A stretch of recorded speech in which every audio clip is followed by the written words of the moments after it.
start paying these people back that he took all this money from. Because you would have a hard time, any of us that know God and are filled with the Holy Spirit, we would have a hard time keeping money that was stolen. You wouldn't want it around. You would be convicted and you would have to do something about it. So anyway, we'll see. But also he throws this guy, Dan Willis. Okay, Dan Willis is a pastor from Chicago. He's a pimp preacher. And Benny's had him many times on his program, and they've done quite a few things together as far as fundraising. So he refuses to mention, if he's going to throw somebody under the bus, he should have talked about Mike Murdoch, who's the king of the seed faith pimp preachers. Nobody does it like Mike Murdoch. And you can tune into what they call Christian television, but it really isn't, late at night, and you can flip through the channels and you'll see Mike Murdoch. He's like on 3, 4, 5 channels at a time with the same seed faith message. So why doesn't he call somebody like him out? Why doesn't he call Oral Roberts out, or Richard Roberts?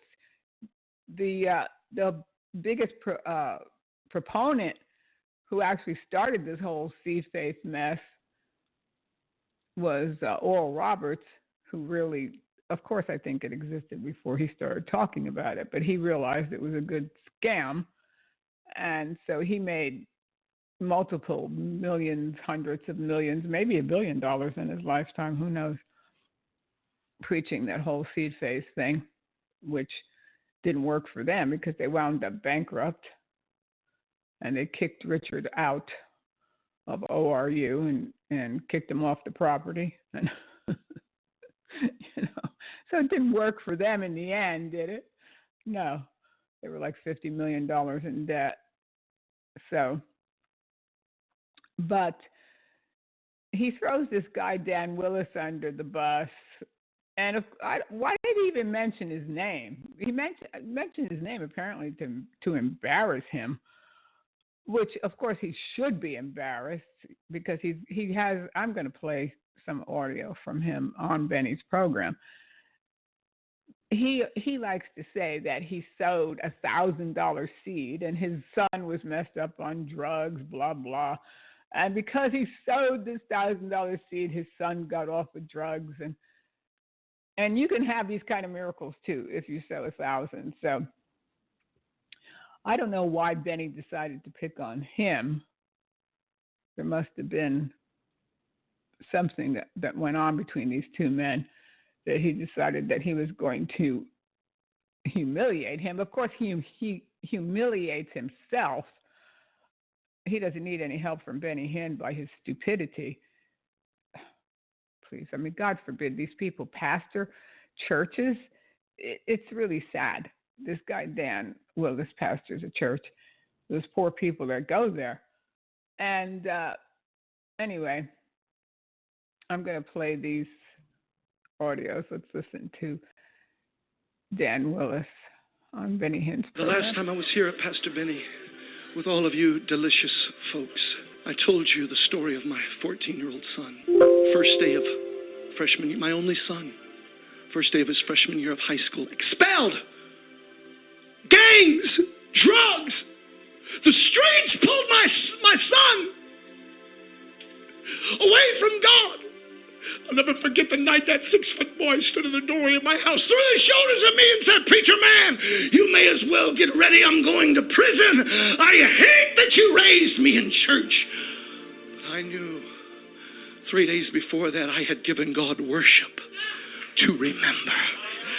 And I said to him, "My worship, my seed is speaking louder than your words." Glory be to God. That was 14 years ago. Pastor Benny, I brought a picture and forgot to give it to them. God turned my son's life around. He went to the United States Marine 6 years, married his little sweetheart, has given me 2 beautiful children, grandchildren, got his college degree. He's helping me in ministry. He just preached his first sermon not too long ago. And And I said, no, I've got worship on the altar. So you're the first ones I'm telling this to. Everybody that's watching tonight, get ready. I don't know why. Wait, I got 3 daughters, and I love my girls, but this boy put me through, this is how we say it on the south side of Chicago. He put me through some changes, yo. He put me through some changes, Sister Sharon. He put me through some stuff. Just a few days ago, I got a phone call. Same boy. Come to the hospital. Chad is in the emergency room, and they're going to do surgery on him in 20 minutes. For what? Perfectly healthy. He's like your twin. He looks just like you. In fact, when I walked in tonight, I was like, oh my God, Chad is here. What is it? What's going on? I'm trying to think. I'm in the middle of a bunch of things. They said, come to the hospital quickly. It's an emergency. On the way to the hospital, I get another phone call. And they said, they're getting ready to take him into surgery because something happened and he was having pain. And they brought him to the emergency room. And they've already done a CAT scan while we're waiting on you to get here. And they found a malignant cyst, cancer, tumor, a malignant growth in his abdomen the size of your fist. Your whole world can turn upside down, I'm telling you. I raced into the emergency room. What's going on?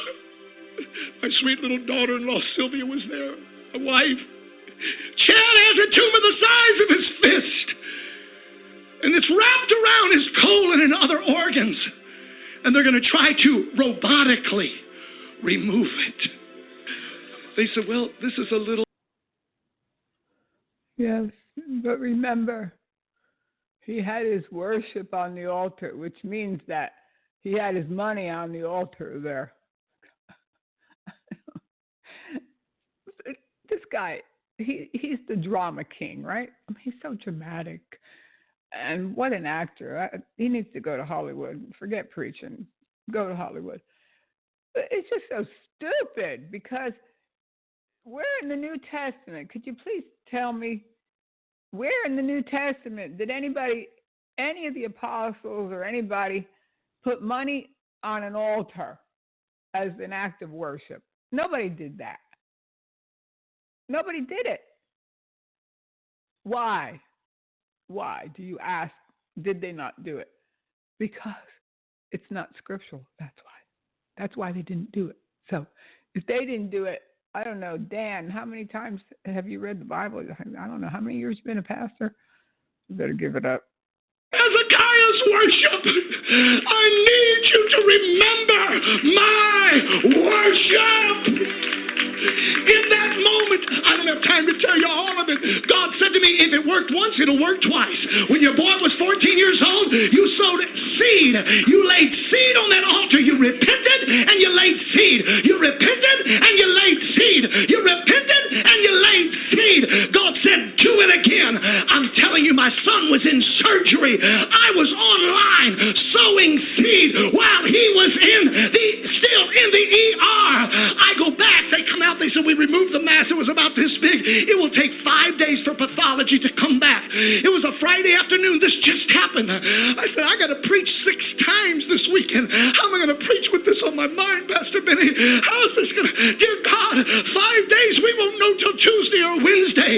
1 hour later, my son was still in the recovery room. Hadn't even come to. My little daughter-in-law's cell phone rang. It was the doctor.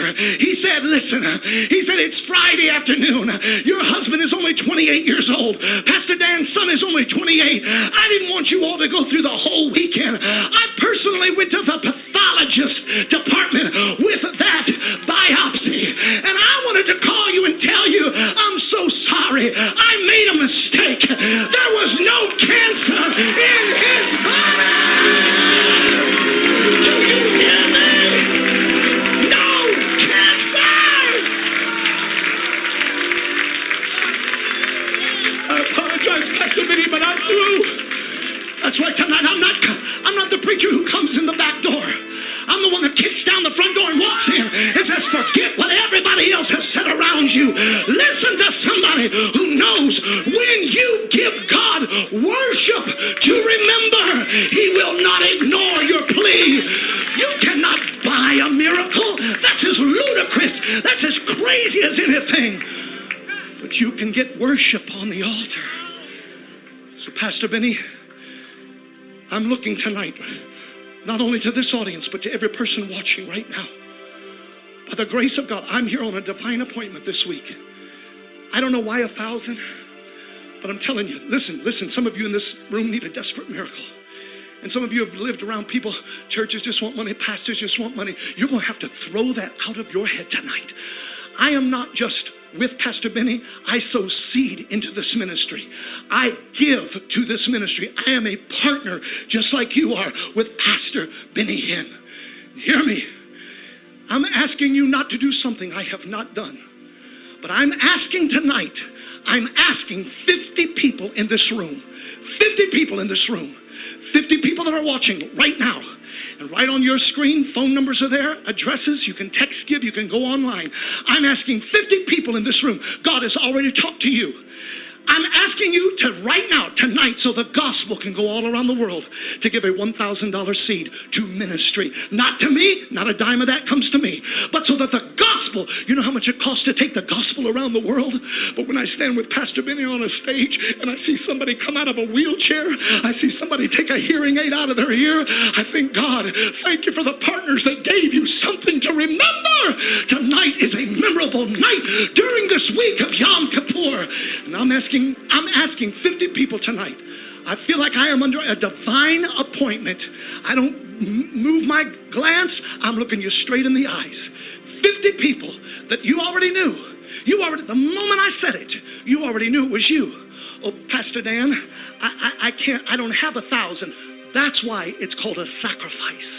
A sacrifice is not what you have. A sacrifice gives what you do not have. Oh, dear. Oh, dear.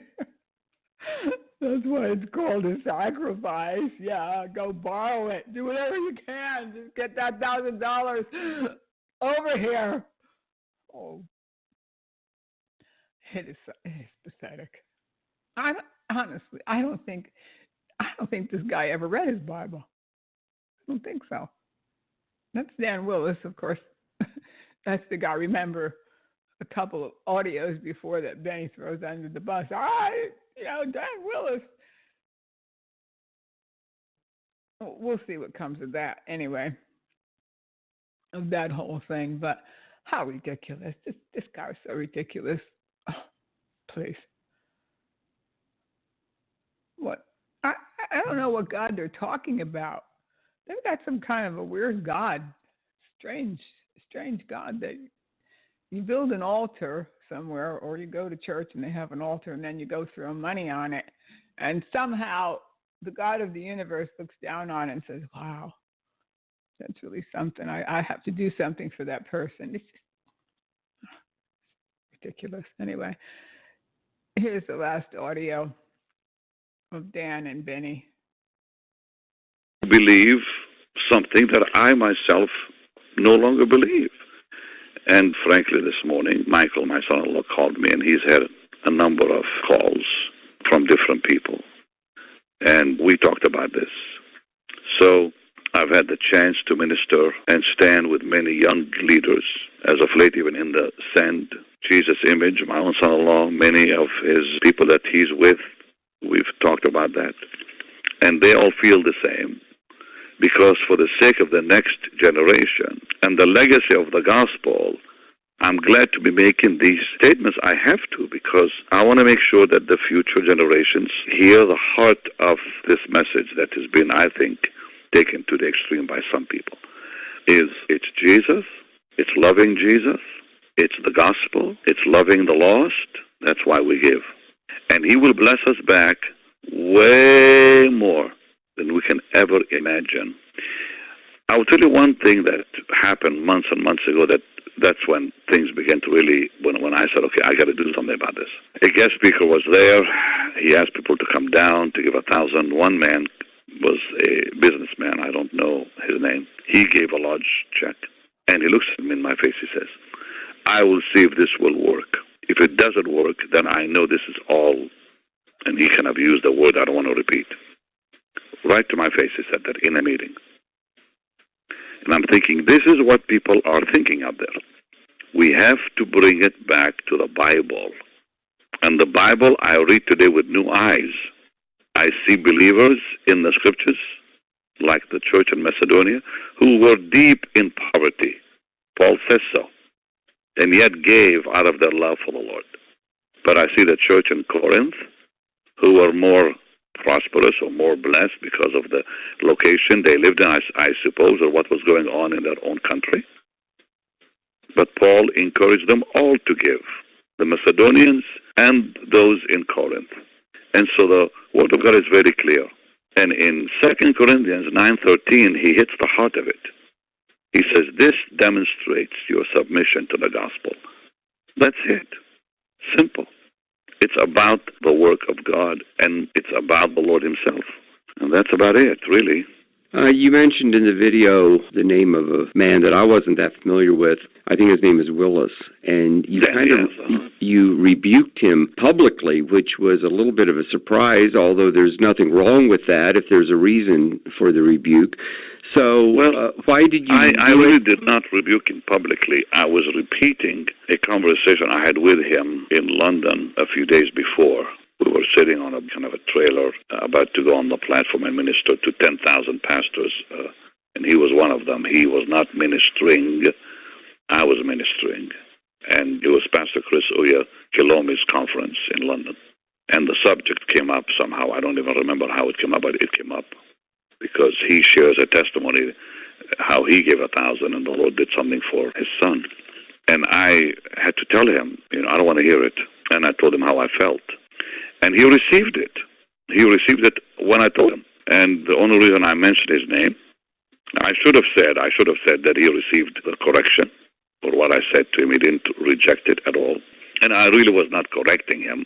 I simply was saying to him, I don't believe that anymore. And I told him that in the back. I've spoken to him since twice, and he's fine. He understands why I did that. My children said, now, Dad, you should not have mentioned his name and such.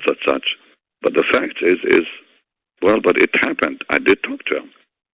And the only thing I kept out of the Monday night thing, because, I just wasn't thinking about all the details, is the man received it.